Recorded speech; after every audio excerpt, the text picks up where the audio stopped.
Welcome to the Hollywood Outsider, an award-winning weekly entertainment podcast. On this episode, not only do we have our spoiler-free review of Minecraft, or a Minecraft movie, as it were, but our topic is, who thought that was a good idea? And other unlikely movie concepts. Plus, Coyote versus ACME is saved. YouTube takes on fake trailers. Theatrical windows are getting longer again. We plot Jason Statham's next movie. Some news from CinemaCon, some big news from CinemaCon. And we'll catch you up on all of what we've been watching. You can always check timestamps if you want to skip around. Let's get on with the show.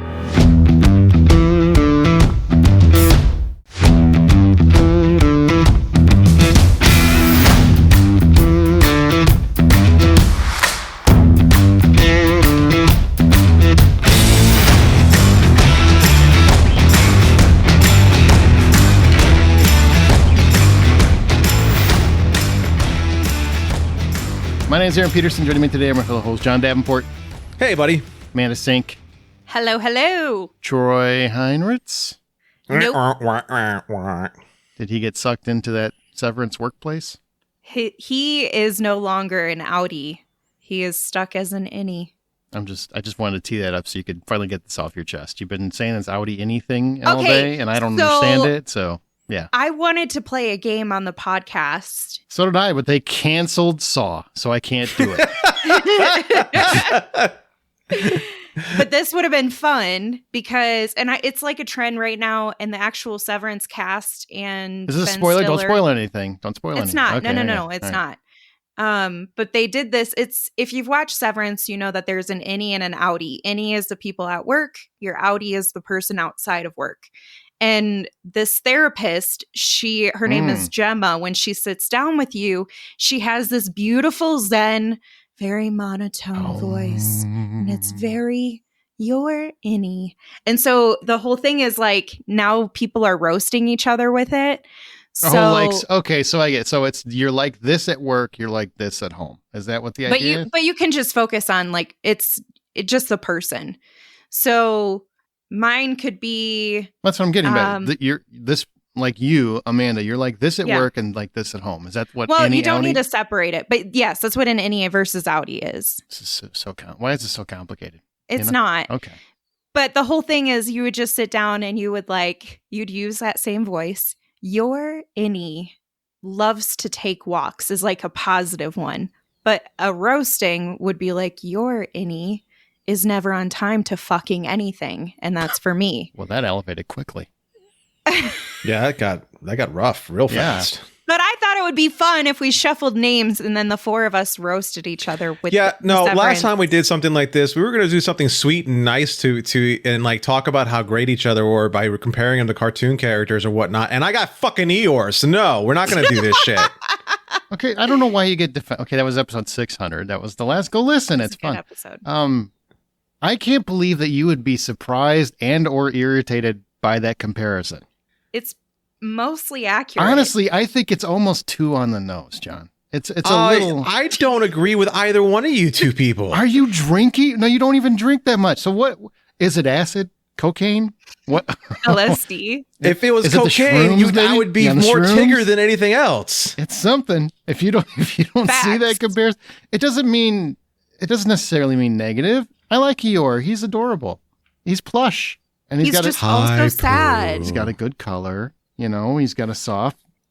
Look, the best thing about Eeyore is the fact that his friends always keep him engaged no matter what. So that's the sweet thing about Eeyore. They care about him. They care about him. Eeyore sucks by himself. I'm actually fun by myself, and I swear by that.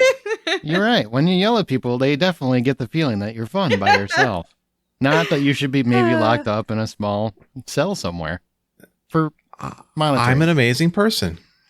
You are an amazing person. Your innie is an amazing person, John. Stop it right She's now. Gonna do this the whole damn episode. But I think it would be fun, even if we were nice to each other. Well, we'll see. But how timely would it have been? We'll see. You know, now we've ruined it. You know, and plus I'd have to think on this. I mean, if I'm going to roast somebody, I want to go Tom Brady level. Like I want to get into it. Oh, yeah. See, that's exactly why I can't be involved. I don't have the skin thick enough for this right now. I probably don't either, but I'm willing to take it. See, you know what? I may stand up for the fact that I'm not Eeyore, but I also identify the fact that I'm not very thick-skinned right now. At least you're honest about it. Yeah. At least you're honest about it. I can handle it. I can be fine. I'll be fine. You know what? I should preface this with two things. One, remember you can always find more information at thehollywoodoutsiders.com. We're on Facebook, X, Threads, wherever you find your podcast. You can rate us and subscribe on your preferred podcast app. And be sure to check out our true crime podcast, Inspired by a True Story, if you have not yet. Also, for longtime listeners, sometime listeners, occasional listeners, whatever you are, we are trying to change a couple things about the podcast going forward. One thing is we're changing to Friday release. So we've released on Wednesdays the whole time for many years or whatever. Over a decade for sure. 14, maybe. And what we're going to do is we're going to shift to Fridays and try to make sure when we do a full review, it's actually the week of release. I know it's always been Wednesday, which is usually following an opening. And we're just trying to get ahead of that. You know, it's just something I've wanted to do for a long time. And I think we can do it. And the other thing is we've had this request many times about, sometimes the show can be too long, even though I enjoy it, but it's hard to keep caught up because there's so many podcasts now. Because I don't know if you heard, everybody has one. Everyone in John's family, Amanda's family, my family, everybody has one now. Everyone. Yeah, the whole world. We each have 2 or 3 that we're working on right now. Exactly. So everybody has a podcast. So we're trying to keep it more to an hour. An hour and 10, something like that. But around that mark, less 3 hours and 45 minutes or whatever episode 600 the good old days. Yeah. Back in the days when we had a little bit more time and everybody had more time to listen. So we're not really cutting much out of the show. It's just a lot of the extra stuff we're probably doing a little less of, or tightening, right? Focusing, honing. Yeah, we're hitting it with that pen that everyone seems to be hitting themselves up to lose weight with lately. Yeah, like this is the Ozempic of podcasts is what we're doing. That's what I was going to go for. Thank you, Aaron. Mm-hmm. You're welcome. And we're already 9 minutes in. We haven't talked about anything entertainment. So far, we're doing great. I was going to say, we're shit on time management already because you've spent 5 minutes telling them how we're going to reduce the episode. 5 minutes on that. So... You know what? Later, we're going to talk about things that we've watched and catch up with you guys because we haven't talked in a little bit. And Amanda had a list of 47 shows that she wanted to talk about. It's 4. Okay. It's T7. 4. It's a lot. It's a lot. Well, we should get excited because this week, big news, Coyote versus Acme will no longer be scrapped like Batgirl was. Warner Brothers was going to scrap the whole movie as a tax write-off. That's like a live action where Wile E. Coyote sues Acme Chemical. And now that movie will come out. Ketchup Entertainment made a deal, I think around $50 million, so that the movie will get a theatrical. Ketchup Entertainment? Yeah. And they saved the last Looney Tunes movie too. So, this is the story. Catch up. I really hope that there's a mustard. Okay.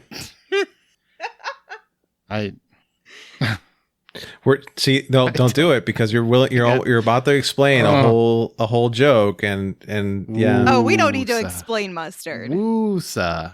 But this sounds good for people who were excited. Not like that joke. Yeah, right. It does sound good. So I will tell you, this is one of those things where I think now that it'll finally come out, watch this movie just be freaking terrible. Because there's been so much made about them ditching Looney Tunes. They've kind of, they stripped it off Max. They were going to just write this movie off, and now it's going to be released. And I just hope the movie's good. Because honestly, the internet won that one, right? This is kind of like the redesign of Sonic the Hedgehog. Well, and to be fair, they only stripped the classic Looney Tunes off of Max. The newer stuff, which doesn't hit the same way, is still on there. That's the stuff I want to see. If I'm going to go back, which I won't. I'll be honest. I wouldn't. Okay, well, for you, because you were very upset. Yeah, I was. I hate the idea that the classic cartoons are art history to me. They tell a story, and that they tell a story of a certain time of our lives and what that time meant to us. And those stories were there to be uplifting and entertaining for both children and adults. So it was built perfectly for the time. And they are very much art history, and they are a commentary of the times and the history in which they were created. So that's why they're so great, is that if you look at them on the multi levels that they sit on, fantastic bit of history.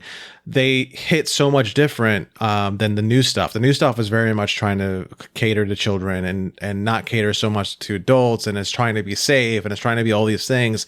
And I don't know if I agree with cartoons being as safe as they want them to be, but I don't know. Maybe I'm a product of my own time.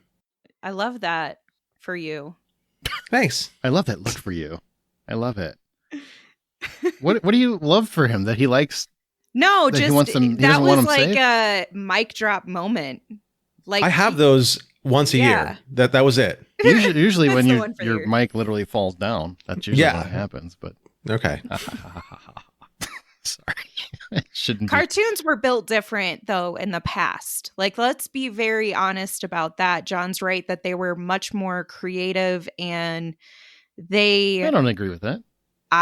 well, I don't think I said that. I just said that they reflect the no, time I'm a telling lot you my better. thoughts. Okay. I feel like cartoons were made better then than they are now because they hit on something that was available to all audiences. Don't you think Whereas that's I feel like the nostalgia? cartoons, no, it's about the one point that John did make that like I would connect to is that they were made for adults and children.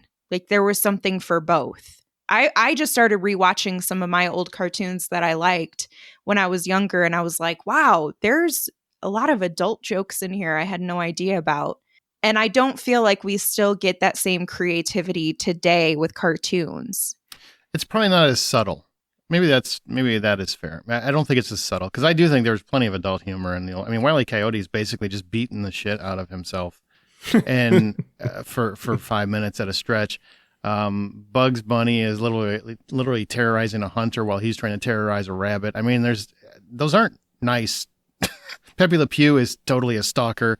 I mean, there's all kinds of just wrongness in a lot of those cartoons, but I think these days they're trying to be more adult and edgy, where then it was just, they seemed more kid-friendly when they really weren't. I feel different. I feel like the cartoons used to be more bold and used to be more adult. Even SpongeBob. Like everybody thought that was like super kids, just for kids, and it wasn't. But now you have things like Bluey, just as an example, which is a popular cartoon. I know it's for like younger audiences, but it doesn't like, I haven't found it to be impactful where it's a takeaway, a lesson that you learn, or that there's something for adults in there too. It feels like it's made just for kids. It feels very basic, like throw out there for just kids to enjoy. Well, and that's where I feel like there's not as much creativity put into it that it used to have. You may be onto something. I think the ultimate point we're trying to land on as far as like what the differences are is that stuff like Bluey, stuff like Barney, which isn't a cartoon, but I'm using it as an example. Those are specifically designed to be babysitters on the TV so that a toddler can just zero in on the TV and be okay for about 5 minutes. Whereas when we're talking about the animated stories of Looney Tunes and even some of the older Disney cartoons, they were designed to be kind of fodder before what happened to the main part of a story. So adults and children were both sitting down and watching this before any sort of story that would happen. It would be a cartoon reel before the movie that happened. So that's why they're built the way they were. Sure. The other facet is the actual creation of which of the medium. So you have animated cartoons that were animated by hand all the way up until about the 90s. It was pretty common to still be animating by hand, and then you have from about 2000s on, you start seeing the addition to computers. And I have a theory that I haven't sat down and tried to prove or anything, but I think that the life that's in a hand animated cartoon is more attractive visually to a child versus the lifeless, almost too perfect visualization from the computer animated stuff.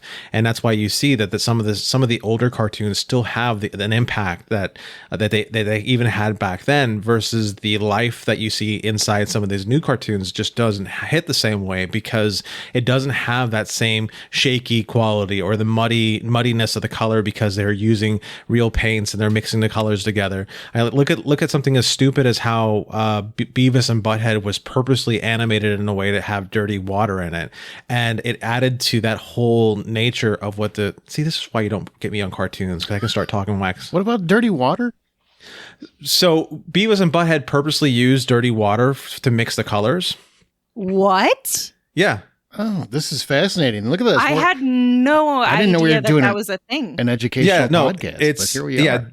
When Mike Judge was doing Beavis and Butthead, he purposely wanted to have it to have like this weird feel to it. So they would use dirty water to mix the colors together. So that's why everything has this muddiness to it.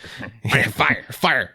Liar, pants off. Oh, I almost got in trouble there. But yeah, that's the kind of thinking that goes into some of that hand-drawn cartoon that doesn't go into the same sort of computer animated stuff. Animation. Yeah. Sure. Okay.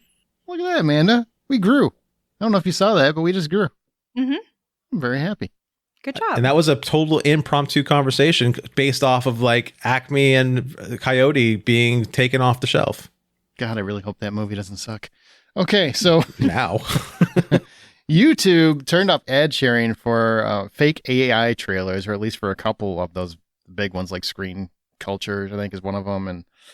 And these are movies that don't actually exist, right? So it's the trailers where they take footage and they kind of combine it with some AI and make it look like something else entirely, or make it a completely different trailer. Maybe it's for a sequel, maybe it's for a potential reimagining, whatever it is. Basically, there was some reporting done on Deadline and whatnot, and YouTube got wind of it and said, oh, no, we're shutting this down. Now, studios have actually not shut this down because they could report copyright infringement and blow this all up. But they haven't, because they actually make some money off it, too. Like, they get shares of anything where copywritten material is being used. So they've been enjoying some of the financial spoils of it. I just want to know, do you think this is fair? If the studios are okay with it, is it fair? If they're okay with it. I mean, I don't want to speak for them. I'm just saying they weren't shutting it down, and they could. I think it's fair. And the reason why I would say I think it's fair is because you officially have people who are using AI not as a tool, but as a final product. That's where you start blurring the line of what AI is meant to do. AI is meant to help us get past the line faster. It's not supposed to take over. It's not supposed to be a cheat code to make something happen. It's just supposed to help us create something a little bit faster, a little bit easier, and give us more time in our life. And what these people are doing by using AI as a way to create these trailers is they're putting inputs that work, and they might be putting in some resources that the AI is building off of, but the amount of time that they're investing and the amount of skill they're investing to be able to get the kind of payout they were getting from YouTube is a little unfair. I don't like the idea of duping people. I don't like that. I mean, misinformation is a thing. We could go on 6 podcasts about that. It is a real problem in every element. I mean, it's there in news, it's there in media, it's there in trailers. I can't tell you how many times, because we've had this podcast forever, I get asked every single week if so-and-so is a real thing. Is this really a real thing? Is this real news? Is this a real trailer? Is this really going to happen? Like, because we read up on this and keep up on this, and I keep on it very religiously. I mean, I'm constantly reading the dailies and news items like direct. Legitimately, I don't know how you keep up with it. I don't either sometimes, but my brain likes to keep up, and I want to be informed. And I've been almost duped a couple of times where I see something, I'm like, is that true? And I'll have to go and like dig into it. And I'm like, no, it's not true. No, it's not true. And I will tell you, if you ever go to our Facebook page, nothing gets posted there that isn't verified. And I mean verified. So that's all. You can take it to the bank. I'm not going to post something, or I will clearly say this is a rumor, which I don't like to post rumors at all. So it'll be very rare that happens. But anyway, so I don't like people making money off this. Now, if studios are okay with it and they don't seem to care that it's deriding or devolving their product, I guess. I mean, that's their right? It is it's their IP. You can do whatever. But I think it really dilutes everything, because as soon as you have things that are fake, people either get frustrated by it. Once they learn it's not, they lose interest. They get excited for something that isn't there. It's just a hoodwink. It's a scam. It's a car salesman. I don't like it. I'm not a fan. Well, those are all good points, but the other way, I look at it also as an artist, right? So as an artist, whenever I do something and it's a finished piece, somebody's like, "Oh my God, that's great! How did you do that? AI?" And they just automatically assume it's AI, because now everything is AI, especially when it comes to the art world, because you have all these people. Isn't that also a factor? Because a lot of people, and I don't mean this, I'm not trying to discourage anyone. I'm sure you're listening. You probably understand it completely. But there are a lot of people that just don't understand what AI is supposed to be or what it is. They think it's Terminator. It's fucking robots. Robots are coming to kill us. Yeah. And it probably will be, by the way. But that's true. But the thing is, though, is that let's try I was trying to get paid for my artwork, right? Mm-hmm. So because I'm producing artwork and I'm doing something and people are loving it and I'm getting paid for it, it could take me a full, let's say 8 hours to produce a good piece, maybe even longer, depending on the size of the piece or the detail of the piece. It could be anywhere from like 8 hours to a week that I'm putting in my time into creating something. When you throw AI in the mix and you have somebody who is a quote unquote, and I say that with as much sarcasm as possible, but it's quote unquote AI artist, and that takes them, if I'm being generous, maybe 30 minutes to put a couple of prompts together to come up with a piece of art. And then they say, this is sellable art. That's not fair to the person who's genuinely putting their energy and everything they've learned for the last 30, 40 years of their life to create artwork. It's not fair to be able to do that. And then the same people get paid. So you're devaluing the actual artist who's probably getting paid $30, $40, $50, $60 an hour at the cheap side. Or you're giving somebody who's an AI artist who can just say flat rate and just do something out of AI. You're giving him too much money. Well, you care more about the AI side of it. I care more about the duping of people side of it. Well, there's duping of people happening on my side too. My feelings on this are completely different than your guys's. Okay, what are your feelings? I am supportive of them getting revenue from these videos. My only thing is I think they need to have it somewhere that it's not real, whether it's the description of the video or something, but somewhere that says this isn't real.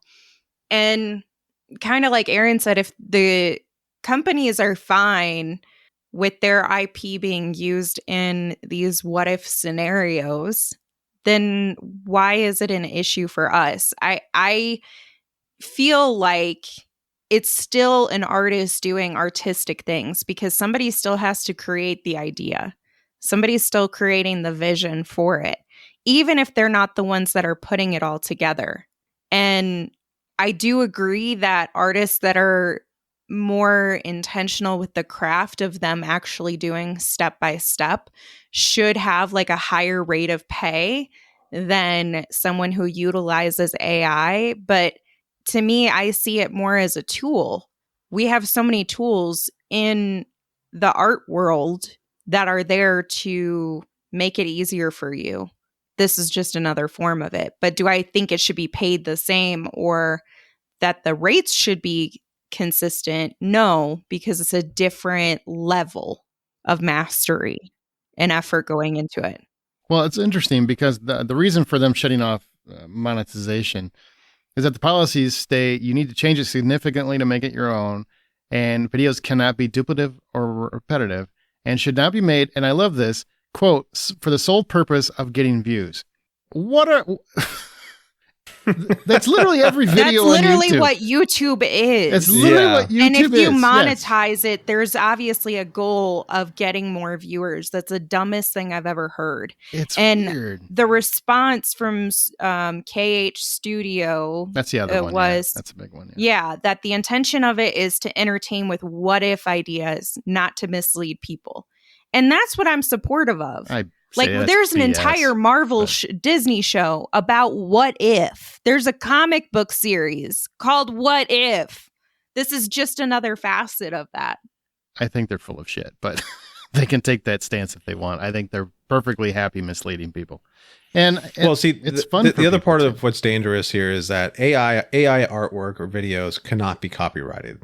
That's a big deal. So if I created something, it can be copyrighted. So you're saying artists that built something, they built these movies or products or whatever, they're never going to get residuals off of that. Right. They should, and they shouldn't get it because if you the original artists should, the people that helped make the movie should, the actors, the creators, filmmakers. Right, because remember, a lot of what AI uses to get all the information it has to build what it can build is from everything else in the world. So it just borrows and steals from everything else around it to create this vision that people have already created, and it just gives you a vision of it much faster. That's why it cannot be copyrighted, because it's actively stealing from other things. All right. Well, I think But isn't all of art stealing from other things? Oh, if boy. you think about it. Oh, boy. Oh, boy. Here we go. I'm just saying. You're going to get the artist wired. You're going to get them wired. Let's talk about something else. And we'll try to keep this one brief because I know I've talked about this before. But, CinemaCon just was this week. And the Organization of Theater Owners, formerly called NATO, it's no longer NATO because they realized, hey, this is dumb to have it called that because, it sounds like something else. So now it's Cinema United, I believe is what they changed their name to. But they're starting to finally push back on studios. And studios are starting to be frustrated too because of theatrical windows. And I'm going to explain this as quickly and as sensical as I can. A theatrical window means from the time a movie hits the theaters, because some people don't know what this means, to the time that it is released in a digital or at-home format. So basically from theatrical to at-home. Now, it used to be 60 to 90 days before COVID. And I always thought those windows were too long, right? When you've got something that's 90 days, I always thought that was too long. So COVID went the extreme of it. Just like everything else these days, we always go the extreme, right? We can't just find a middle ground. So because of COVID and everybody freaked out, they had those windows either the same day, which caused a big problem. Max was doing same day releases, and they dropped that after that year was over because they lost a fortune on that. And they want to get back to theatrical windows, but they keep panicking when movies don't do well. So what they're doing is they've trained people to just wait for it to show up at home. Just wait. It'll show up at home. So theatrical windows now can be anywhere from 30 days to 2 weeks. Disney's actually the one of the few ones that has kind of gotten back to longer windows. Their theatrical windows are about 60 days or 45 to 60 days. And why that matters is if you're putting it on digital 2 weeks after it comes out, people can see it. What also happens is people with Plex accounts can, quote unquote, find it. Now, that's the same as seeing it at home for a lot of people. And a lot of people know how to use a Plex server. I hate to say it. It's just the way of the world. And Plex it's pirating is what it is. You can call it whatever you want. It's basically pirating. So by not having these windows, you're really cutting into people thinking of theaters as an event. And they're starting to realize, okay, people are back to normal. People are living their lives. There is no more real COVID situation. So we need to get these windows back to extended to 45 to 60 days. So people get back in the habit of, if you really want to see it now, you're going to have to go to a theater when it comes out in a theater. Otherwise, you're going to have to wait. I'm all for that. I've been all for that. I've talked about it multiple times on the show, and I don't want to drag that out. But I'm kind of curious, do you guys feel any differently than you have in the past in terms of theatrical windows? Do you think they're important, or do you think this is it's just the world changed and we just need to get on board? I think it's important at this point. I think we really need to do something to get on board. Like why it matters. Like right now we have a lot of audience confusion. People don't know if the movie's going to be gone in a week or not. Big time. Smaller films lose out because it only leaves rooms for blockbusters to do well in the theater. And marketing needs room to breathe for theatrical runs to work. So these are all reasons why it matters for theatrical windows to be able to be extended out to a certain way, is to really hit it from all directions and improve the situation for everybody as a whole. And also, I got to say, you don't have movies leaving a mark as indelibly. Indelibly? That's close. Indelible ink. Yeah, that's close. As indelibly as they used to. And what I mean by that is, a movie plays 10 weeks or whatever, super bad, runs for 10 weeks. People are going to be talking about it for 10 years. Now movies will come out, they disappear. Nobody talks about them. I mean, it happens all the time. And that's a big factor of everything being so accessible whenever you want it, however you want it. I know a lot of people love that. I don't. And that's a big reason why I don't think you have those memories being made as much anymore, which is too bad. That's too bad. I don't ever want our theater experiences to go away, but I also don't want to see every movie in the theater anymore. A lot of them I'm fine watching at home. I don't need to see it in a theater. So personally, I appreciate like a shorter theatrical window, but I also want the theaters to be able to sustain and the industry to sustain. So it's important for us to still have those theater going experiences and not just rely on the streaming. All right. Now let's move into our From the Outside In topic. But before we do, our show is independently funded. Therefore, all of the expenses are from our own pockets. Patreon helps fans support their favorite podcasts. Once you sign up, you get immediate access to all the content in your respective tier. We just had our Inside South by Southwest episode, which I think was a lot of fun. And also, you can see the uncut version of episode 600, which is a good hour longer than what was released. And also on video. Now you understand what it is. And also, Aaron was real drunk. I don't know why we have to be so judgmental about that. It's just facts. Just stating facts. Fine, whatever. Him and Brian actually got into a nice cuddle halfway through the show. It was adorable. Who'd I cuddle with? Brian. Who else would you cuddle with? That's fair. All right. Well, if you want to support the show, it's patreon.com/thehollywoodoutsider. Okay, so I want to talk about CinemaCon, right? And Amanda has stepped away, so it's just John and I right now. Are you excited? I saw a lot of things pop up about CinemaCon today, and all of them were things that I'm like, I need to read that later. But like all of us, like I got things flying at me at 100 miles an hour. So tell me about what happened at CinemaCon today. Okay, well, I'll tell you about it's been happening all week. And some of it actually started on April Fool's Day, which is the worst time to drop any kind of news because no one believes you. No one. But several like big tidbits of news. I'll go through just a couple things, right? And if you don't know what CinemaCon is, that's where theater owners gather to speak to the studio, or the studios go to sell their movies to the cinema owners, and then they get the opportunity to speak to the studios directly, right? So AMC chief has actually said he's got 3 of the 6 studios on board for at least a minimum of 45-day theatrical window, by the way, since we just talked about that. So 3 out of 6 have agreed to that. That's good news. Yeah, that sounds awesome. Now, some of the other stuff that's come out is in regards to the Avengers Doomsday. Apparently, we saw that huge casting list, right, where it's like all these old X-Men and a bunch of other people. Well, apparently, Doomsday is going to involve the new Avengers, the Fantastic Four, the Thunderbolts, the Wakandans, and the old X-Men teaming up to fight Dr. Doom. That's ultimately what the next one's going to be. That's exciting, I guess. That's exciting. It sounds like a lot, but it's exciting. Sounds like a lot. I think Marvel is desperate to keep hitting that nostalgia train, right? That's what they do now, apparently. But other exciting news, because honestly, I'm kind of sick of Marvel news, if I'm being honest with you. A little burned out on it's not having the same flavor. But I will say they did debut the 5-minute sneak, which is going to be before Minecraft. You know, if you see Minecraft, you're going to see it on the screen, but it's also online. 5-minute look at Superman, which I think actually won me over finally. I thought that looked great.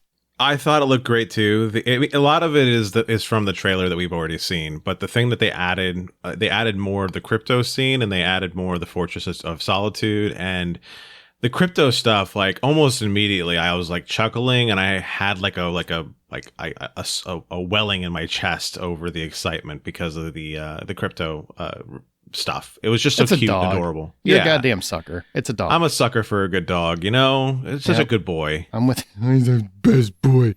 Who's the best boy? Okay, well that's one thing. Nobody 2 is confirmed. I think everybody knew that. That's coming out this summer. Great. Yep, that'll be good. Some other okay, so here's some big stuff. Now, John Wick 5, it's been rumored and talked about, well, it's finally confirmed. And there was a whole lot of speculation, like, is Keanu going to come back? Is this going to be like some kind of additional spin-off or what's going to happen? He's confirmed. Keanu Reeves is coming back for John Wick 5. Chad Stahelski's going to direct it. It's after, I think, Highlander in his next movie, so it's coming soon. And, I mean, Keanu Reeves, he's 60 now. He's going to be like 61, and he's still going to do this. So I just want to know, what is it that these guys are taking to be able to do this sort of stuff? Because I'm nowhere near my 60s, and I can't move like some of these guys can, and I run and exercise pretty regularly. I still make the argument that at least here in the U.S., Keanu Reeves is the best physical actor currently working in the U.S. I don't have an opinion. He's just very fluid. And you never finished chapter 4, so you don't even know how it ends. No, I don't even know how it ends. That's what, like, it has an ending. It has a really solid ending. You know what's even worse is I bought chapter 4 and I haven't watched it yet. That's why I just want to punch you in the face. But anyway, so that's definitely happening. Also, the Kane spinoff, who's a character from chapter 4, if you bothered to watch it, it's Donnie Yen, and he's fantastic, and he's getting a spinoff movie, and he's going to direct it. And if you've ever seen his foreign films. He's a fantastic director. He knows action choreography. So I'm really excited for that. I think both of those films are going to be great. John Wick 5 and the Kane spinoff. And they're doing an anime film of John Wick. Like, they're really, Lionsgate's going all in on John Wick. Oh, yeah. That sounds like a whole lot of John Wick. It's a lot of John Wick. You know, I'm thinking he's back. You know what I mean? That's the title of the fifth movie. I'm thinking I'm back. Well, what I'm hoping is it's kind of like a spin-off story, and it's more about he just comes back for one more job kind of thing. That's what I'm hoping 5 is. Anyway, so the anime is going to show John Wick doing that impossible job that they always talk about in the movies. Oh, yeah, the one that he did to buy himself out. Yeah, to get himself out of it. So that's very exciting. That's very cool. That's exciting. Yeah, that's going to be very cool. Other big information, this is true, also came out on April 1st. Everybody thought it was a lie, but it's confirmed. It's true. Cliff Booth from Once Upon a Time in Hollywood is coming back. I swear to God, this is a real thing. Brad Pitt's returning. Quentin Tarantino wrote a script for the further adventures of the stuntman and potential wife killer, Cliff Booth. And if you remember, he won an Oscar for this role. And David Fincher's going to direct it for Netflix. All of these things make no sense. Quentin Tarantino hates Netflix. He hates anything that doesn't go to theatrical. I'm kind of on his side on that respect. Prefer to see everything in the theater. But he wrote the script. Brad Pitt loved it. And, you know, I don't know if you remember this, but last year they were supposed to make a movie. We're getting ready to go before the cameras, and Tarantino pulled the plug. Pitt was going to star in it, I believe, as Cliff Booth. And it was called The Movie Critic. I don't know if it's the same script or a different script, but this particular script is something else that he wrote about Cliff Booth, and now Fincher and Pitt asked him as a favor if he could take the script to Fincher, and Tarantino agreed, and so now they're making the movie. It's a done deal. It's happening. That's going to be interesting. Brad Pitt acting, written by Quentin Tarantino, directed by David Fincher. Mm-hmm. That's like a perfect storm of like, just show me where it could possibly go wrong because I can't see it. It could be absolutely wonderful. Honestly, yeah. Could be absolutely wonderful. And then the last one, I don't understand this one. Well, no, actually there are a couple more. Spider-Man: Brand New Day is the title for the 4th Spider-Man. Tom Holland is officially the first actor to play Spider-Man 4 times. That's coming out July 31st, 2026. So that's done. That's happening. And then this one is kind of interesting but weird. As of right now, Sony has announced that there's going to be a 4-film Beatles event. They're calling it the first ever bingeable moment in cinema. They're stating currently that all 4 films will roll out in April of 2028. And they're going to be directed by Sam Mendes, and the cast is as follows. Harris Dickinson is playing John Lennon. Paul Mescal is playing Paul McCartney. Barry Keoghan is playing Ringo Starr. And Joseph Quinn is playing George Harrison. Now, I personally think that will change in terms of the release because nobody's going to see 4 movies in the same month. I just don't think that'll ever happen. But this is an interesting idea, and I wonder if they're going to do like one movie from each of their particular storylines. Yeah. It is an interesting idea. I don't know if the Beatles is the right choice. I mean, I know that people still very much love the Beatles, but like that, I guess if there's a time to do a Beatles movie, it would be right now because as far as the fans of the Beatles, there's not as many people as there would have been maybe 10 or 15, 20 years ago. But it's an interesting story. Or idea. I'm wondering why they would choose the Beatles and this way of doing it, but hopefully their idea is brilliant. I hope so too. And there's a lot of other like TV renewals and stuff like that. Go to our Facebook page. We try to keep up with the cool information there. So go to facebook.com/The Hollywood Outsider, and you can always find more information there. Now let's get to our From the Outside In topic.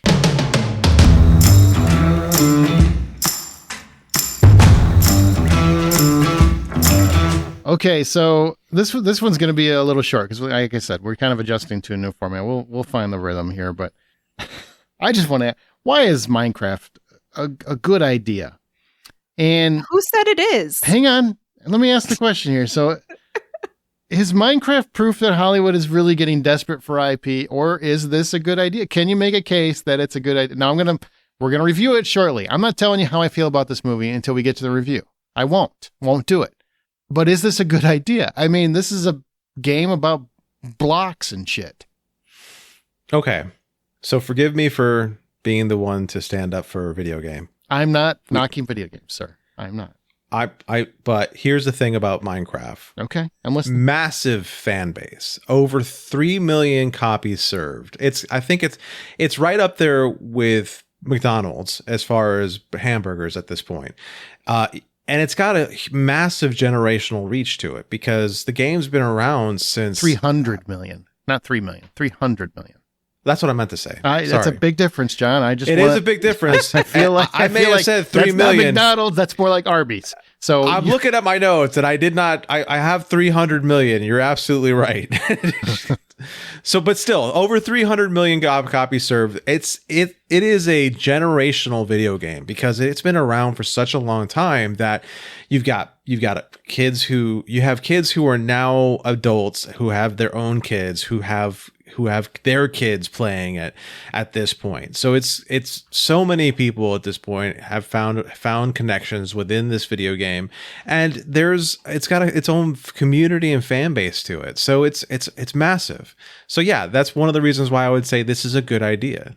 Yeah, but it's like, what do you do with it? You build That's blocks. the beautiful You thing. build blocks, right? That's it. You're still building a life. Like there's still you still get to explore a lot of things. It's not as in-depth as Sims. It's like a basic level Sims. Look, there's people who have built farms and just like ran farms on this thing. There's people who have built exact scale copies of the Enterprise on this thing where you can just like, I don't know how they would do it. You build the exterior of the Enterprise and then you're carving out the interior of the Enterprise, and it's exactly the Enterprise size for size. So it's crazy what people have done within this game. But that's one of the reasons why a movie might work, is because you have so much creative freedom to be able to just create this. You have a blank slate. You have this world, throw the world, and then throw story at it. And that story could be whatever it is you want. Okay, fair. But how do you, this is a serious question, and it's not going to sound serious, but it's a serious question. I don't know why I did Yoda right there. I don't know why I did that. How do you maintain authenticity to the video game related to the pixelization? Or do you just have to say, nah? It's kind of like a combination of nah. It's a well, because I really hope it's a nah. Otherwise, it's gonna look like fucking Tomb Raider with her square or triangle. Well, see, that's the thing, though. That's the thing. What they're doing with the animation form is they're trying to maintain some of the integrity of the pixelated shapes and everything, but they know that's not going to play on the big screen. They absolutely know that they can't. There's no way they're going to make that play. So what they're doing is they're using the block shape and making these characters kind of block shape within that aspect. So it's whatever the character would have looked like on the video game, but 4K instead of like 2P. This reminds me, Amanda, you've seen this. I don't know if you have, John. Have you watched The Studio yet on Apple TV? No, I haven't yet. Okay, well, number one, great show. You should watch it. It's hilarious. Two, this reminds me of Kool-Aid so much. And oh my God. If you haven't seen the show, I'll give you a quick explanation. Seth Rogen becomes a studio head, right? He finally takes over for the studio. And of course, everybody's got a boss. And his boss, they bought the rights to Kool-Aid. Now, they want to make a Kool-Aid movie. He wants to make a big, serious movie, but they want to make a Kool-Aid movie. So his boss is just like, give me a Kool-Aid movie.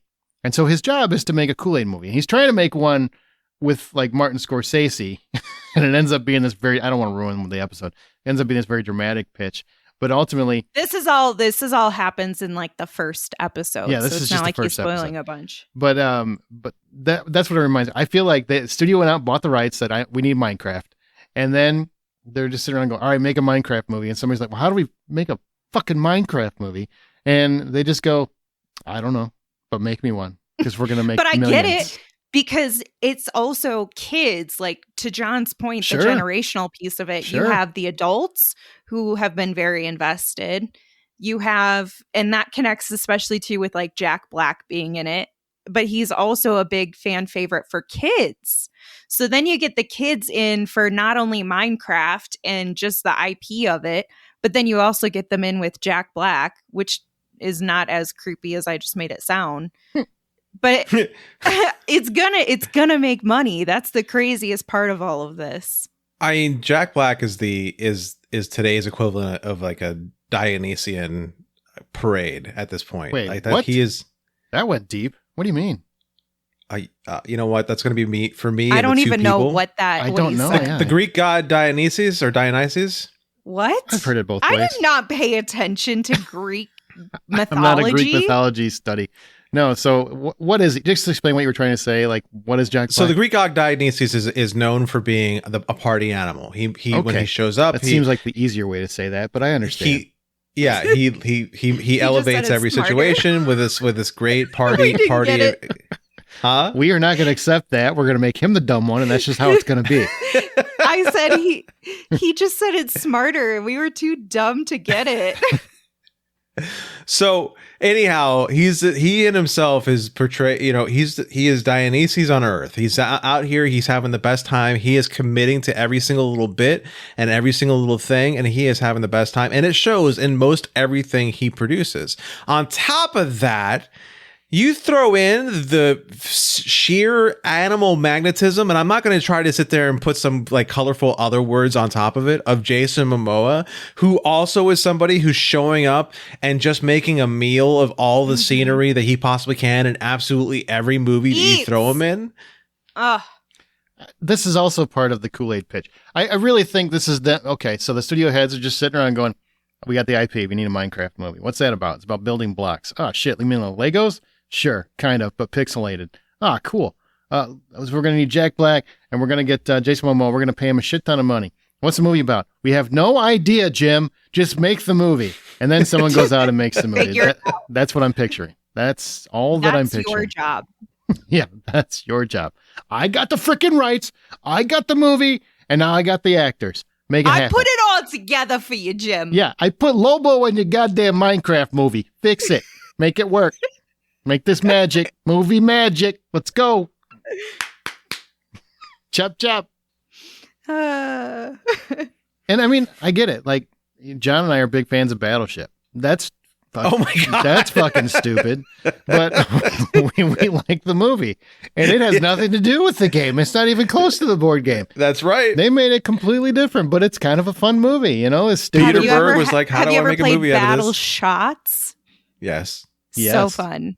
So fun. What was the movie where they had battle shits? I'm sorry, that's just way off topic, but it, That was Harold and Kumar go to Sorry? yeah. It's Harold and Kumar. are you Go sure to it White wasn't? Castle? Yeah, it's because they go to the college when they're at the Yes, college. you're right. That's when there's that two English girls are sitting there in the You're right. shitter next to each other, and he's trapped in between the Yep, two of no, I them. remember. Sorry, I'm not trying to be gross, but that's all I thought about. So yes, we played Battle Shots, Amanda, of course. I mean, it's a childish game. How dare you? How dare bring you? that up? We're far Yeah. too adult for that. Mhm. Far They too played mature. last year. Gonna play next year in the whole cruise. What?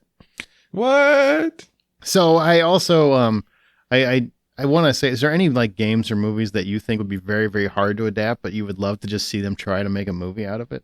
Like Tetris, the movie? Well, or I something? mean, after watching the Assassin's Creed movie, it'd be great if they did a good one. Okay, well, But that's But see, neither that's- here nor there. but those are games where I think the narrative kind of lends to a film. Like that makes sense to me. I'm talking about Mysterium. what is Mysterium? Mysterium is, you've played Mysterium. Mysterium is Don't this game speak to me where like you know me. I don't know what Mysterium is. I've never heard of this game. we played at Angela's house for Did one of we? her Christmas parties. Yes. Oh, yes. Basically, Yes, you did. yeah. Basically, How do you know, bitch? You're in Florida. Because they introduced somebody I know to that game, and that person made me play the game. Mhm. So that's Okay. yeah. All right. Well, Yeah. I don't remember Yeah. this game, so So anyway, okay. So an one indelible person, mark left on me. if you stop talking, Just I trying to will work that word explain in it. everywhere I can. There's like, it's almost like Clue, but you're trying to figure out who died, right, John? It's who died. Yeah. And there's one person who is like the host of all the information, and you try to like figure it out from them, but you have to beat them, and they're the ghost or something. I'm probably explaining this really bad. Okay, but it's called Mysterium. Mm-hmm. All right. Well, I'll have to dig that one out and let's see where the movie rights are. Maybe we can get those cheap because I haven't heard of it. All right, I so a played it. couple, Apparently. A couple of psychic picks. clue game is like their tagline. Okay. Okay. It's a co-op game that blends the aspects of murder mystery games and card-based Amanda, guessing. I feel like you got it already. We got it. Psychic clue Okay. game. Yeah. I nailed it. Nailed it. So I got a couple of ideas. And I had to sit down and dig some games out because I don't play a lot of games anymore. And the stuff that I did play, I'm not going to watch a movie about. So Return to Obra Dinn. Could be a great, moody, black and white detective story with a supernatural feel to it. Would have a totally unique style to it. And think the Lighthouse with Knives Out. Okay, that's a weird combination, but Yeah. I'm in. Yeah. Something that they haven't been able to do yet, but they're still working on is BioShock. I would love to could- see that as a movie. I think they're still working on it, right? Like, I think there still are, but this could be like very much the next Westworld. So I think that would be cool if done right. yeah, BioShock is a cool story. Too long to explain what it is, but it's an underwater world, and actually, there's a couple different worlds you could go with. Is it the third game, BioShock Infinite? Is that the one where they're in the clouds? Is that that one's? I love that world. I just love that world. So Yeah. And then there's a game called Papers, Please. It's a gritty, slow burn thriller set in fictional Eastern Bloc checkpoint. It's kind of like bureaucracy meets moral tension. It's very, very Black Mirror. okay, Well, Love that. here's what I want. Okay, and I don't have a plot description. I'm just telling you, I want someone to make these movies. I want rock, paper, scissors. Figure it out.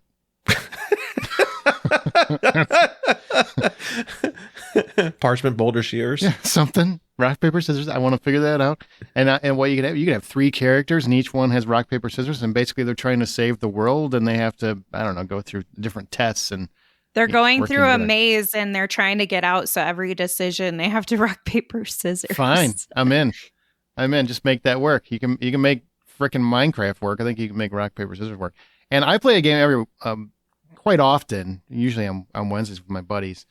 Have for many, many years, called Prominence Poker on Xbox. And all it is we really just play it so we can BS for an hour or two, you know? So we're just playing poker. That's all it is. Make that a movie. Make it like a Rounders or something.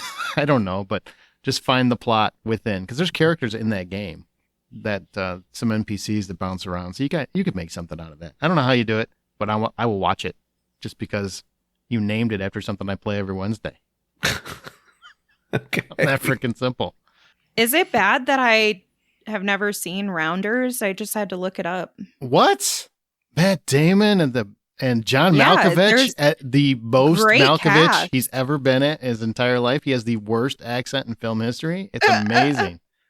And he's proud of it. I mean, it's got good ratings. chips. I don't even remember what he's doing, but it's insane.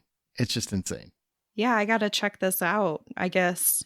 I've literally never heard of it. It's so fun. And his performance is fun. It's almost like he's in a movie that no one else is in. I love that explanation. That's what he's doing. All right. Well, speaking of movies that are insane, we're going to move on to a little game. So this one's been done. I know it's been done by other people, but we're going to do it ourselves, and I don't care. But Jason Statham, right? His most recent movie just came out last weekend. A Working Man. Once again, it's a hit. Took down Snow White. Jason Statham's so badass. He took down Snow White. That's just harsh. But his movies have a lot in common, right? They're usually like he's a badass or an avenging angel of some sort. He has some former specialty that makes him a badass. And of course, he has a pretty normal job. He's been a mechanic, which actually was a hitman, but he's been a mechanic and a working man and a beekeeper and all these other things. There's been jokes about making the librarian. So he'd be like, if you raise your voice, I'm going to kick your ass, like that.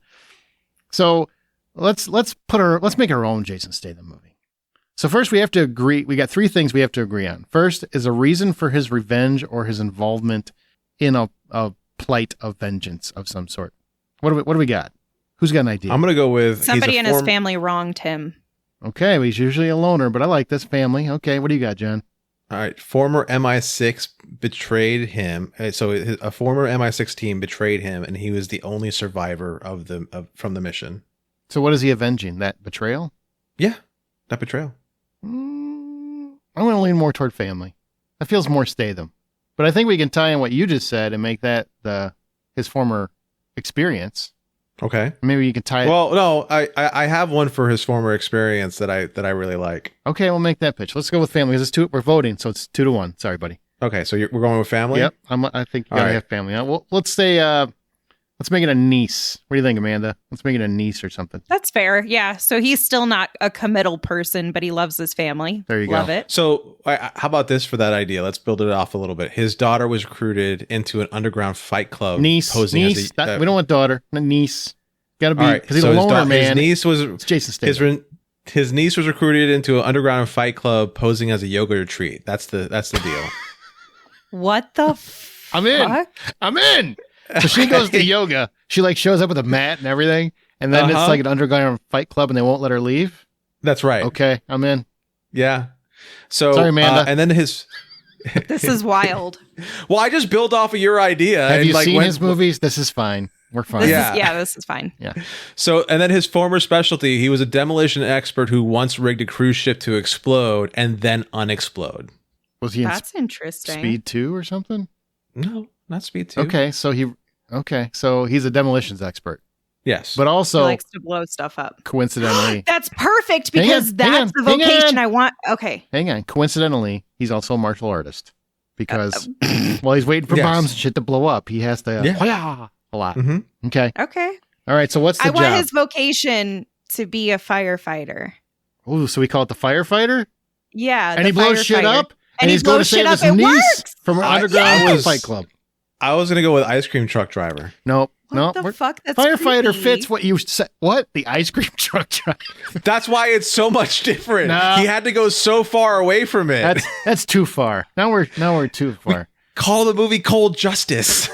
Cold Justice. That's a little too Seagal for my liking. You're so ridiculous. All right, I think we got a firefighter movie. This makes sense to me. This makes sense. Badass. Yay. He's a former demolitions expert, also a martial artist whose niece gets tricks from yoga into an underground fight club, and he's got to Let's say he does jujitsu instead of just like martial arts. Whatever he does, I don't care. He's a good like physical close combat. Maybe he just does. fighter. What was that stuff in like the 90s? The PX90? Was that what it was called? P90X. P90X. That's what he did. A little workout, the Yeah. at-home He just workout. works out a he's lot. a CrossFit guy. That's okay. fine. Yeah, the firefighter is going to be awesome, and obviously everybody's going to see it. It's going to be a great I love movie. it. I'm I'm in. excited for it. All right, And also, this is copyrighted, so you need to send us money if you want to use it. Statham, you can use it if you call direct. All you got to do is call us and just say, I want to use your firefighter pitch. That just ruined it all. Now he's offended. I'm sorry. No, he's got a good sense of humor. He does. can He's take actually it. very funny. He's in real life. You know what I find this fascinating. While you have poor, I don't want to say poor, Rachel Zegler.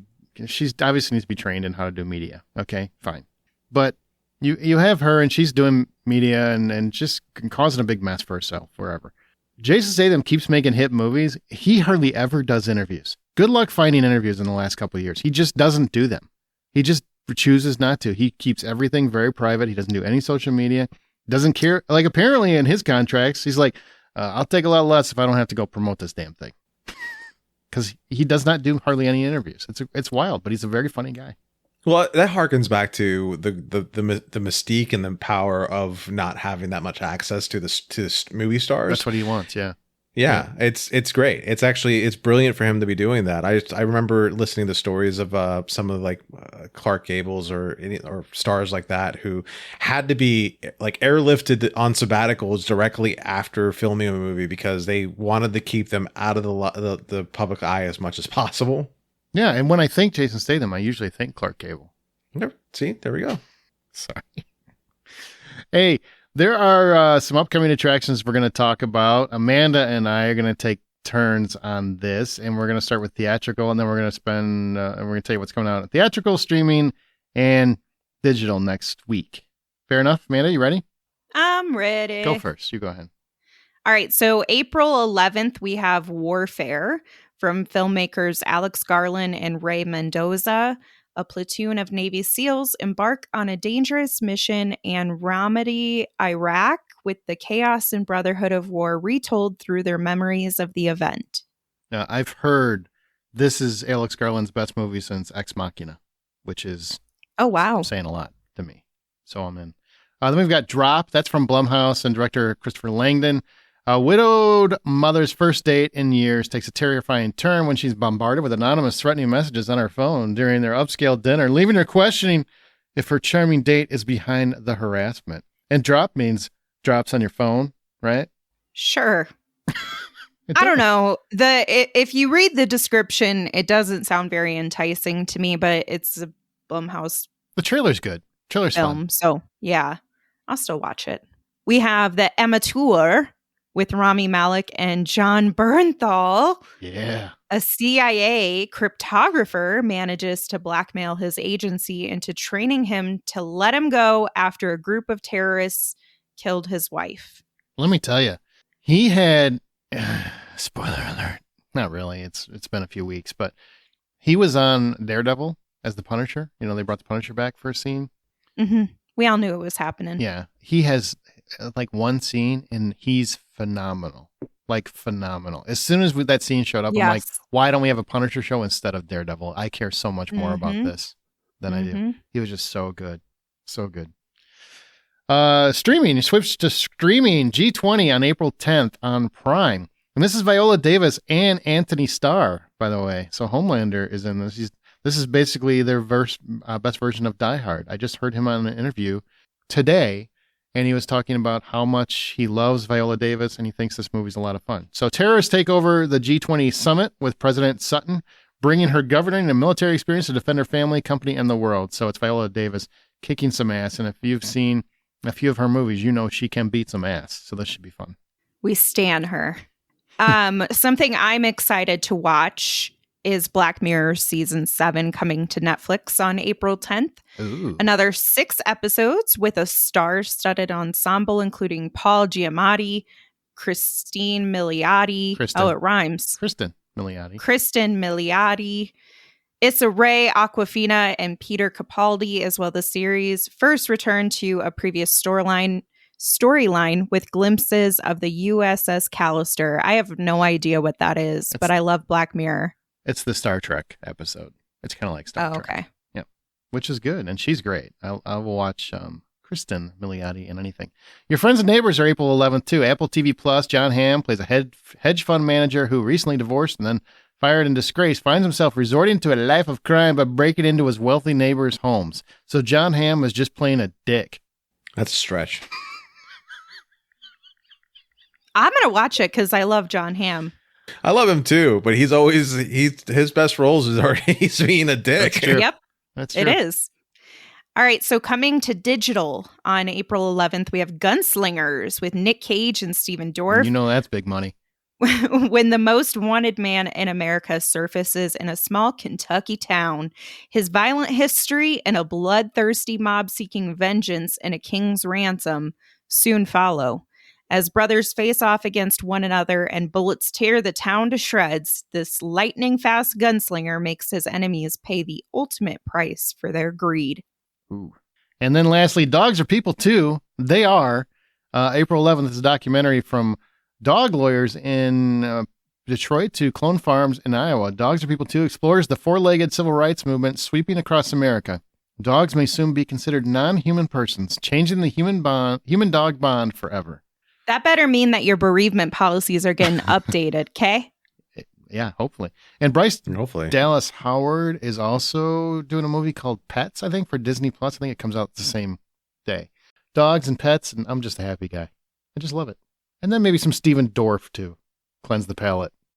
All right, John, it's now time for you and I to review Minecraft. Amanda did not see it because she sucks. I don't know. She's not awesome. I don't know what the plot is. I'll start there. I'll read what IMDb says, okay? So 4 misfits are suddenly pulled through a mysterious portal into a bizarre cubic wonderland that thrives on imagination, and to get back home, they have to master this world while embarking on a quest with an unexpected expert crafter. Now, if you've ever played Minecraft, Jack Black plays Steve, and then the rest are just randos from the real world. You've got Jason Momoa as Garrett, Sebastian Hansen as Henry, Emma Myers as Natalie. She's really an up-and-comer. I really like her work.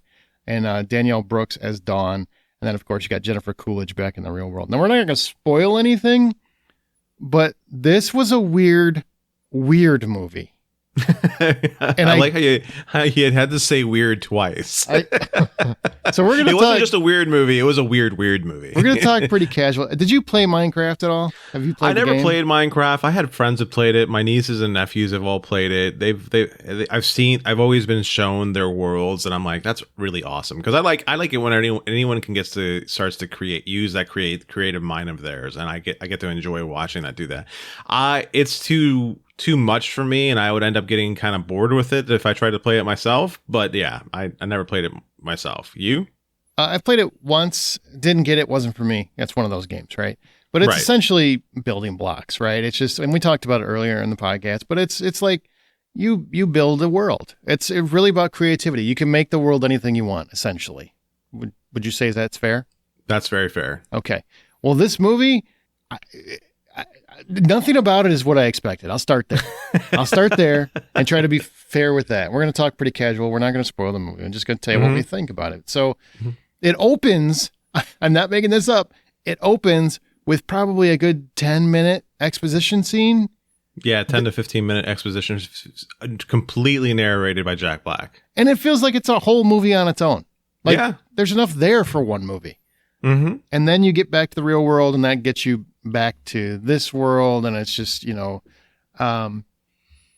them connecting with Steve, Jack Black Steve, and having this really, well, I should explain. Jason Momoa's character, Garrett, is an 80s video game champion who now has a video game store that's just dying. Wait.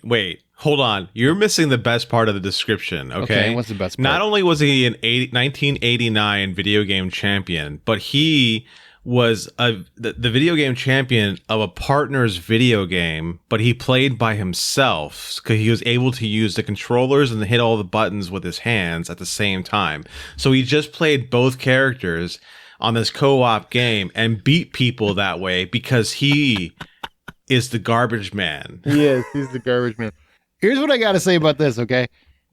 I literally don't know how I feel about this movie until we get finished with this review, but I will tell you, I loved Jason Momoa.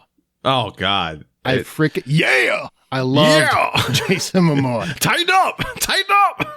The whole movie, I mean, Jack Black is Jack Black. He's literally the Jack Black you see everywhere and everything doing the same things. And he's great at that. He gets to sing. He's got great pipes. Everybody knows that. And he's always got that crazy manic energy in this movie. Like he's always, but Jason Momoa matches. Yes. I would say surpasses because he's got that 80s vibe, and I love there's a, what is the quote? Like, make a song, make a metal, make it hard, real instruments. It's like that kind of dude, right? Devil horns everywhere he goes. He's that kind of dude. Only he's wearing a freaking pink jacket. And he doesn't care, and he's wearing jeans without a belt, so he's constantly having to pull them up. He's got that dad bod, but also ripped muscles. I mean, he's totally an 80s guy with the hair. Wearing the Oakleys, the blade Oakleys that go over his entire face. God, I loved him so much. Everything he does. The movie would get weird, and just because you got black characters, and I'm not quite sure if the story ever knows what it's doing. And it's kind of all over the place, but it's endlessly creative, which I liked a lot. Yeah. Mm-hmm. And then every time you've got Momoa just doing something ridiculous or yelping or running away like a bitch, I mean, it's just fantastic. I think he is the best point and part of the movie.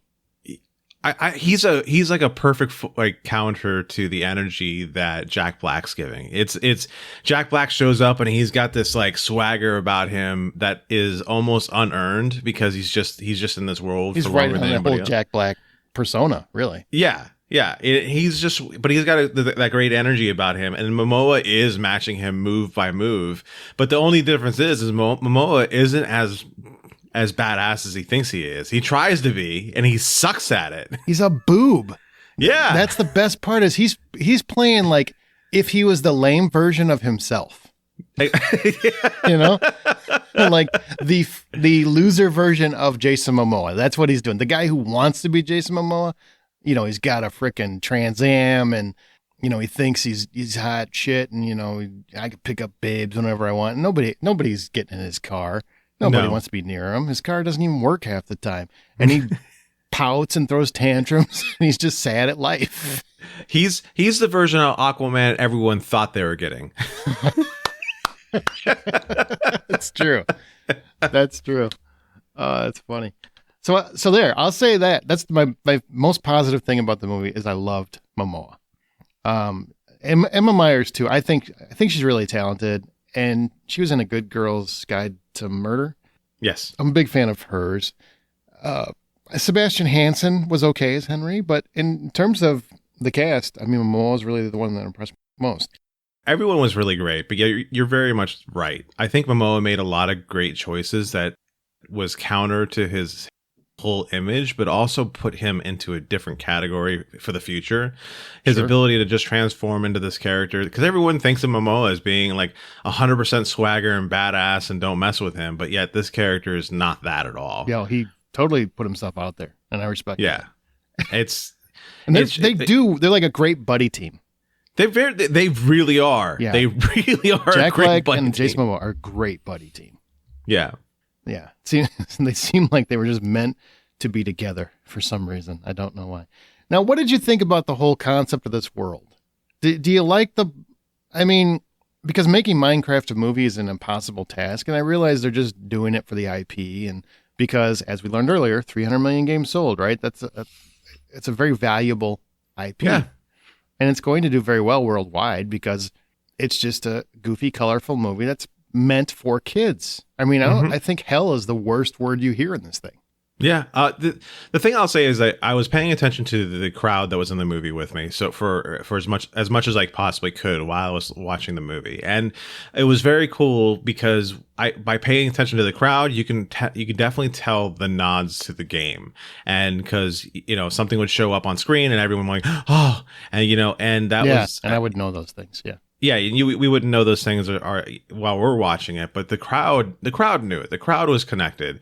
And so that part of it was very cool. But as somebody who didn't like the game or didn't get into the game, I guess is a better way to put it, or what the game wasn't for me, I'd say that the world was fun but creative, and it found a way to translate it, because the game isn't very pretty to look at. It's very like 8-bit graphics, right? It's designed to be that way, to break it down to the simplest form. And they found a way to transfer the 8-bit graphic look, and still keep that in the game or in the movie, but also you have a full 8K resolution on the screen too. Mm-hmm. So it was very nice to see that play with graphics versus the nods to the game. I thought it was fun. I thought that they were able to really capitalize on the creativity that can go into the game. I remember the times that I've seen crazy things happen where I've seen people create these chicken launchers in the game. I've seen the roller coasters, so that like there's a scene where they're on a cable car thing, and I've seen people create roller coasters like that in the red game. mines. They're called the red mines. Yeah. All that. So it's very cool to see what they were able to do and how they were able to craft a story around something that doesn't necessarily have a story. One might say how they were able to mine and craft a story. Huh? Ah! Yeah! Wait, what we're gonna do is it was like on 1, 2, 3, and what now? We'll just go. It's so great. I'll never get tired of that. I know people hate when he does that, like in Aquaman and whatnot. Screw you. Love it. Absolutely love it. He just does it, and here he yelps too. Yeah, he's like, ah! It's so good. One thing I appreciate about the movie is, yes, the world is completely creative. Mm-hmm. And there's always something visually unique popping up. I didn't love the movie. I really thought Like the actual plot was idiotic most of the time. Like it just made zero sense. I'm sure if you're a fan of Minecraft, it probably does, but it made no sense to me, the uninitiated. But I did like that it was going for a really specific, weird sense of humor, and a lot of that stuff worked. I mean, even with the weird, blocky characters, there's a lot of jokes through them. And Steve is obsessed with his dog, Dennis, who's a block dog. And, there's unique things going on with alpacas in this world and chickens and just eating lava and chicken sticks or whatever. There's a lot of creativity and just weird humor, and I appreciated that. Director Jared Hess really filtered in the humor. Yeah, no, they did a really good job. I won't ruin the scene, but the last scene with Malgosha was hysterical. It just hit all the right way. So, I didn't. Yeah. I will say this. I when I was watching the movie, I'm like, this movie is not for me, right? Mm-hmm. It's not anything that I would want to watch. It's not anything that I can appreciate or connect to or any of those other things. But damn it, did I have a good time? That's the problem I have with it. I didn't like the movie at all, but I liked the movie enough. Like I was laughing, I was smiling through a lot. I don't know where I am in it. I really just don't know what I think about this goddamn thing. Because I'm sitting there watching it going, I love whenever Momoa's on screen. I love everything he's doing. It's so ridiculous. And he's totally allowing himself to be an idiot. And I love the chemistry with Jack Black. And the kids are fun. I like Emma Myers. Again, she grounds the movie a little bit as the sister trying to protect her brother. And, it's just the plot makes no sense. It's just so wild and weird and generic kind of. It's almost like it's your typical MacGuffin plot. That's all it is. Yeah, it's just there for hijinks, right? Yeah, that's all it is. But the humor really works most of the time for me. I think it goes on a little too long. It could have wrapped up a little quicker or got going a little quicker. I don't know which, but man, I mean, if you told me Jack Black and Jason Momoa were going to spin off and do like a buddy comedy, I would watch it in a heartbeat. Like that's how much I enjoyed those two. So, oh my God, I almost want to see a buddy cop movie with the two of them. Absolutely, man. Or just anything where they're on a road trip. I don't care. A road trip through Minecraft country. I don't care. Oh my God. Not Lovecraft country, Minecraft country. Boom. Yeah. Minecraft country. There's black bats out there. What is... Sold HBO. I got some crazy Hunter S. Thompson story in my head now. I think this would be awesome. I mean, I think that's all I can really tell. I do like the animation. I think the effects are very good. It's enjoyable enough. I think kids are going to love it. Families will probably have a good time. It's just not a great movie, but I still had a good time. That's where I'm at with it. Yeah, I'm with you. Like I said, it's not a movie. It's not a movie for me, but I had a good time and I enjoyed every single minute of it that I could enjoy. I do agree. The intro with all that exposition was maybe a little bit too much and clunky, kind of like very clunky, kind of clunky and almost immediately takes you out. It's funny because it happened at the beginning of the movie. It's almost like an afterthought that they kind of like, well, we got to explain why Steve's here. Yeah, and they just like jammed it in, almost like the end of Lord of the Rings, for Christ's sake. I mean, it's so much exposition. So much. Yeah. There's a great little clip in the credits that was kind of funny. Matt Berry shows up. The voice of Matt Berry shows up, so I always have room for him in my life. It's not a movie that's for me, but damn it, I had a good time. That's the third time you said that, so I think you should put that on a t-shirt. So $10 is the full price for admission. What do you get Minecraft? Because I had to say it 3 times, it's going to be $5 because damn it, I had a good time.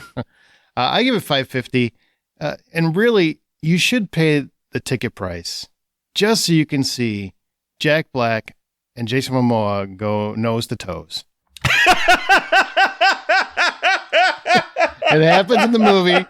And also you get Jack Black riding Jason Momoa like a Shetland pony. These things make it worth the trip to the cinema all on their own. Absolutely. All right, well, let's move into Whatcha Been Watchin. This is the last bit, Amanda. Now, I'll let you go first because you have 47. But let's start with your first one here. What do you got?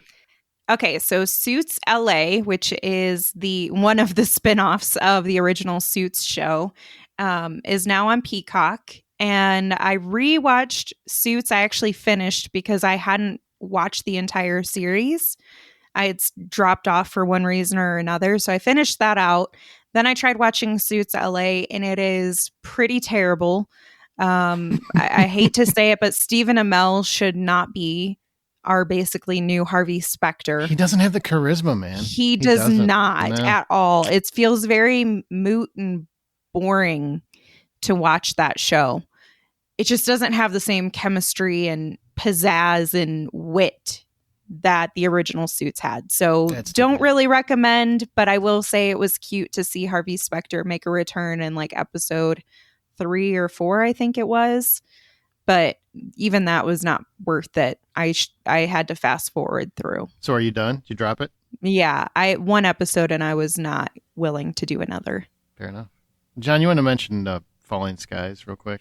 It's an old one. And I have one thing to mention after that too, but because I've fallen in love with the show The Pit, and I love Noah Wyle and just about everything he's done, I decided to go and revisit one of his older shows, Falling Skies. It's a post-apocalyptic sci-fi drama about a group of humans who are surviving fighting and an alien invasion.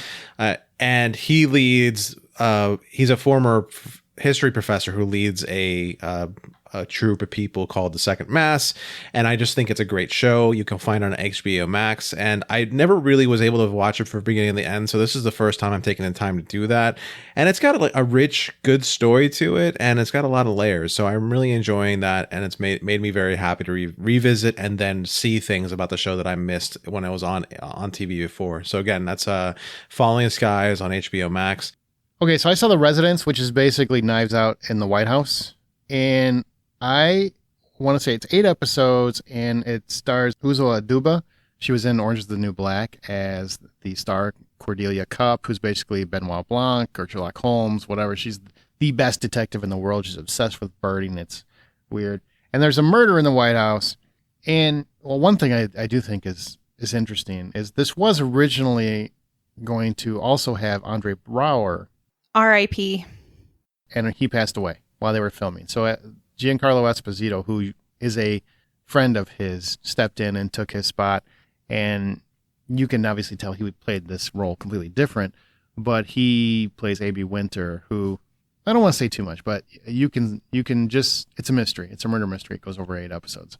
And it's about who could have done it. And we're really following a lot of the staff and some of the higher staff in the White House and who could have committed this crime. It's a really fun show, a lot of humor. It's a Shondaland production, so it's Shonda Rhimes. And it's written by Paul William Davies all the way around. He wrote every episode.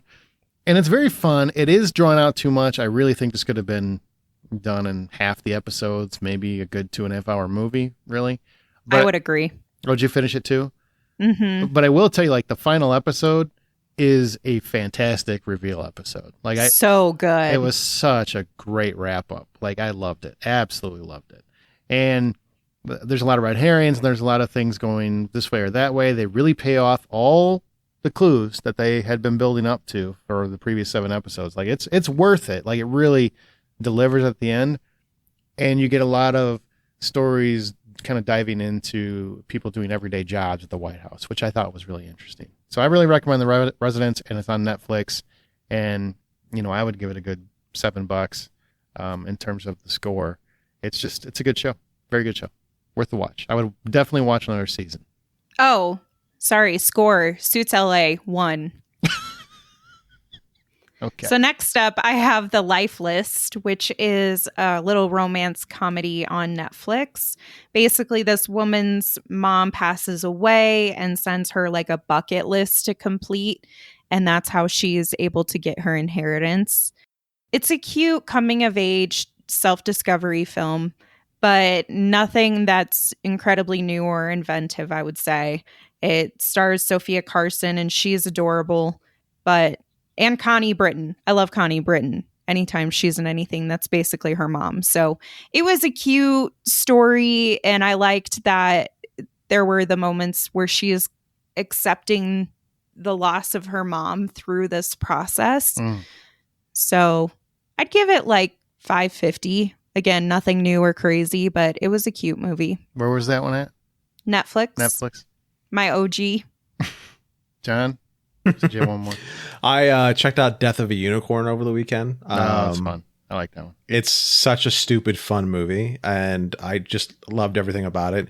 I kept on being reminded of the stories that Kevin Smith is trying to develop Moose Jaws, and if he ever pulls it off, this is what Moose Jaws would probably be compared to way too much. And Will Poulter is just making a meal of every bit of scenery, and it's so much fun to watch him on screen. And Death of a Unicorn is about? Death of the Unicorn. So you have Paul Rudd and Jenna Ortega, their daughter and father, who are going into this meeting with his company, the heads of his company, as he's about to try to take over as like the head of this board for the company. But they have an accident along the way, and they hurt a unicorn, and they take the unicorn back to this meeting, and then hilarity ensues because it becomes this whole plot that I don't want to give too much detail about, but unicorns attack, man. That's like, yes, that's unicorns do attack there on after, because that was they're the trying longest to way you could possibly take to say unicorns attacking people. There you yes, it's well worth it. That is one that I can't wait to check out. I didn't have an opportunity at South by, so now I get to see it in the theaters. Yeah, I give it 5.5 stars. It's a lot of fun. That doesn't sound like a lot of fun. That sounds like okay. Well, it was above average. It's above Barely. average. Okay, all right. Snow White. Okay, I saw Snow White. I know it's probably gone, but by the time you hear this is not doing so well. Rachel Zegler stars as Snow White. Gal Gadot is the evil queen, and you know, if you know, and also the stepmother. If you know the story, it's really just a live action retelling of the Disney version of Snow White. They have changed things. The love story isn't as important. It's still there. The dwarfs are no longer dwarfs. They're just named smaller people, and they're CGI creations, and they look kind of terrible. So here's the thing. I think the CGI looks terrible. I think Gal Gadot is actually kind of fun. She's like borderline camp in the role, and I enjoy her, except when she sings. She shouldn't. She should never do that again. Just like with Imagine, she proved that she just can't sing. It's actually a good song. Like, I like the song. She can't sing. I mean, I'm just sitting there going, is there auto-tune in this shit or what? Like, let's get some.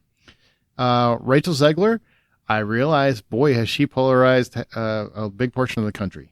You know, and it's too bad, because this could have been a huge role for her and a big outburst for her. I did a little kind of Patreon episode where I kind of spoke to the controversies of this, because she's very opinionated, and she has also kind of did trash the original cartoon and say, you know, it was too outdated, which it is, but also you're trying to sell it to old fans and new fans alike. Maybe don't, you know, trash the one that you're basing an entire movie around. I get why people are upset with her. I really do. And then, you know, but I also say she's young. I give a lot of leeway to someone of that age, because we all said and did stupid shit at that time. Should Disney deal with it? Sure. And should you definitely not do that if you're trying to sell a massive multi-billion-dollar movie or multi-million-dollar movie? Yes, you should. Be more sensible, be more mature. But the movie is the movie, and you can't change how the movie plays. She's actually very good in the movie. She definitely has the Snow White persona down. I think she does a very good job with that. She has a beautiful voice. She's a wonderful singer. That's just a fact. However you feel about her outside of the movie, that's your place, and you can feel however you want. It didn't detract me from the movie. Like, it's an enjoyable enough movie. It's entertaining enough. I would probably give it about a 5.5 too. I enjoyed it. I don't love it. It's nothing I'm going to rave about. You know, I liked it about the same as Mufasa. I mean, it felt like a live action Disney flick. And the dwarves really hurt a lot of it. They have good interactions and stuff, but the CGI is very just distracting. John, it would probably drive you nuts. There's a lot of uncanny valley there. I saw the trailers, and I'm not going to do it. You're not going to torture yourself as an artist? No, good sir. Call. But again, I think the controversy is grossly overblown. just like most controversies are these days. But I understand why, especially fans would be pissed. I mean, you can't just shit on the thing that you're making a version of. I just don't think that's the way you handle it. But we'll see what happens after that. I think Gal Gadot will probably walk out of this unscathed, honestly, because what'd you end up with your score for this one? 550. Okay. Yep. I have 2 left, and I'll be quick about them. How much stuff were you watching when we were gone, huh? You're the long. Well, you know. I quit my job, so I have some time right now. So, Adolescence. Oh my God, that was so good. So good. I thought this was going to be a show. It's on Netflix. I thought this was going to be a show about, did this kid really do this horrible thing and kill this little girl? Mm-hmm. That is not what this show is about. Well, it is. I mean, it is. It's about a kid arrested for murder, allegedly murdering a young girl. But it's really, go ahead. But more principally, it's about the effect that this has on family members, mm-hmm. and particularly parents. But just a lot of people don't think about how awful it is for those families. Let's say I'm going to just use an example of like a school shooter.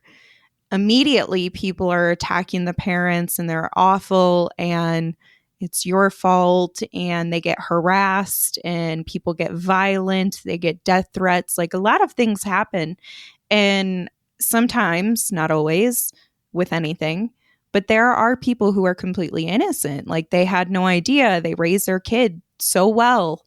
And so this was an incredible look into that component, on top of what did this kid potentially do? What are the allegations? What actually played out?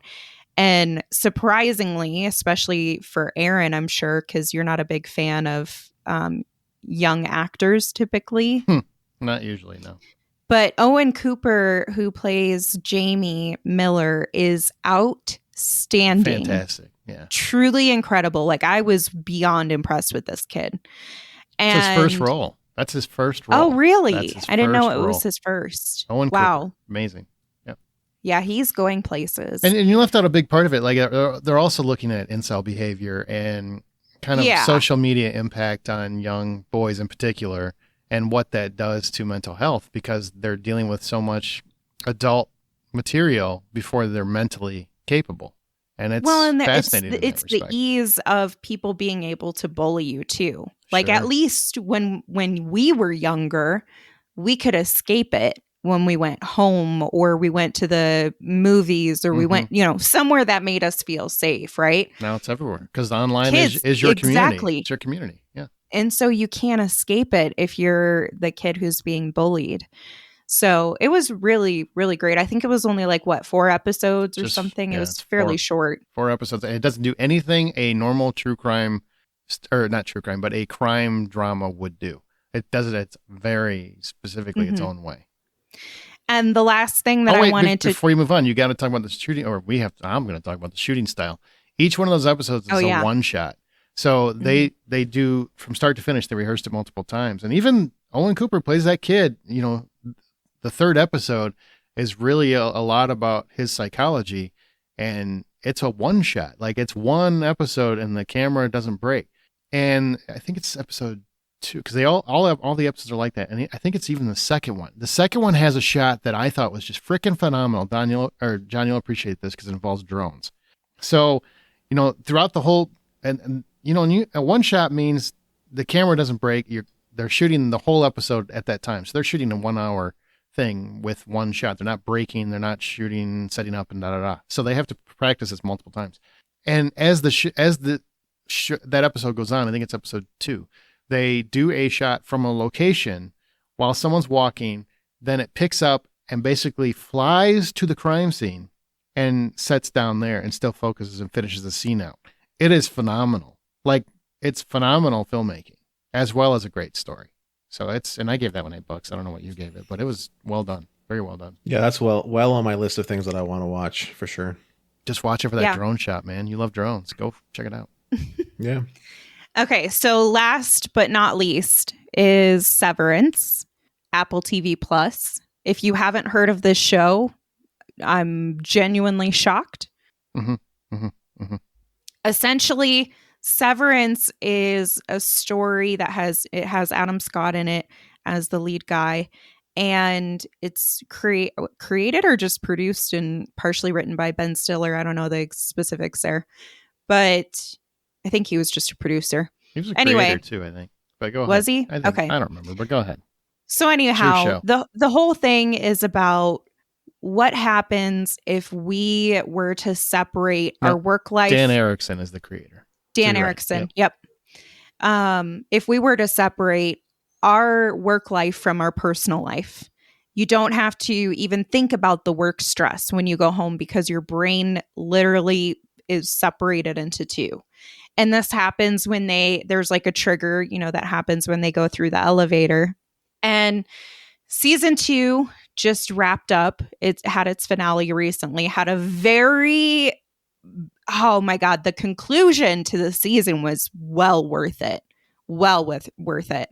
If you haven't watched Severance, it's like a little bit mind bendy and twisty, and there's nice surprises. And it just makes you think about some of the things yourself. Like, my question is always, if your wife, okay, I'm going to use Erin as an example. Your Okay. wife, Am I imagine the you've been wife? severed. Am I the wife in this scenario? No, you've been severed. You're you. Okay. You've been severed, though. Your wife, you have your innie, which is at work, and your outie, which is outside of work. Okay. Your outie and your wife hang out every night. You guys do your business. Okay. What if your wife and your innie hooked up? Is it cheating? It's still you, but you have a completely different personality because we're shaped by all of our experiences. I think this is Crazy. No, it's Sure. very wild. But anyhow, I feel Wait. The question is, my question to that is it my wife as I know her at night, or when we are at home, or is it my wife when she is also at work? she's not severed. What does it matter? They're the same person. So no, it's But not. you have different personalities. You have So different does everybody that personalities. has a and job. memories. So does everybody that And has a memories. job. That's not weird. That's normal. This feels like I was just- overthinking on normal context. No. Well, I just wanted to see, but no, yeah. If your wife has relations with your innie, then no, it's not cheating. It's a complicated topic. I think you can never Anyway, force them. That's what I'm thinking. let me real quick I'm going to skip to kind of the final review. Season 2 ended wild. I personally felt like it was cheap writing. I know that it makes sense, but I feel like it was still cheap. I'm not going to spoil anything. Don't you worry. And I know there's a lot of people who feel very differently from me. I'm in the minority. Most people are obsessed with the way it ended. But I feel that the choices made were just cheap and easy ways to continue the season.